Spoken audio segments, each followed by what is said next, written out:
Hello বন্ধুরা, এই দেখো শীতের বেগুন গাছে ফুল আসা স্টার্ট করে দিয়েছে। তার সাথেও এখানে কিন্তু একটা বেগুনও ধরেছে।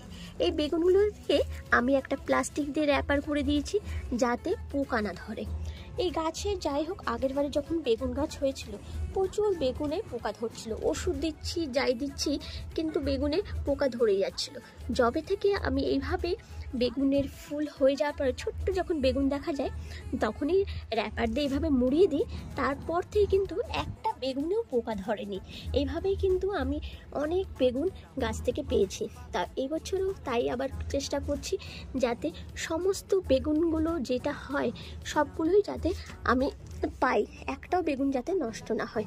বেগুনের গাছগুলো দেখো, এখানে যেহেতু পুরনো বেগুনের থেকে যে বীজ রেখেছিলাম সেই বীজগুলোতে ছড়িয়ে দিয়েছিলাম। এখানে 4টে গাছ আছে, যেহেতু এই একটা গাছে এখনো হয়নি বড়, আর 3টে গাছ বড় হচ্ছে, ফুল চলে এসেছে গাছে রীতিমতো। আর একটা বেগুন, ছোট্ট একটা বেগুনও হয়েছে। আর গাছটা বেশ বড় ঝাঁকড়া হয়েছে, পাতাগুলো দেখে তো বুঝতেই পারছো।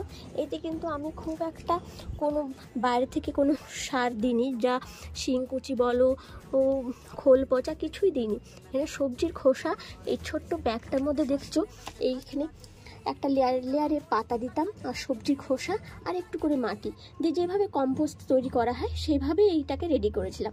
তারপরে এর উপরে বীজ ছড়িয়ে দিয়েছিলাম। তার থেকেই দেখো এত সুন্দর গাছটা ঝাঁকড়া হয়েছে। কোনো রকমভাবে এখন পর্যন্ত পোকা ধরেনি। মিলিবাগে খুব আক্রান্ত করে বেগুন গাছে, কিন্তু মিলিবাগও ধরেনি, যেহেতু গাছটা খুব হেলদি তাই পোকা মাকড়ে এখনও অ্যাটাক করেনি। তাও মাঝে মাঝে নিম তেল দিয়ে একটু স্প্রে করে দিই, বা শ্যাম্পু গুলে ওর মধ্যে ভিনিগার দিয়ে একটু গাছগুলোকে স্প্রে করে ধুয়ে দিই, তাতেই বেশ ভালো আমাকে ফল দিচ্ছে। যাই হোক, গাছগুলো কেমন লাগলো আমাকে অবশ্যই কমেন্ট করে জানিও।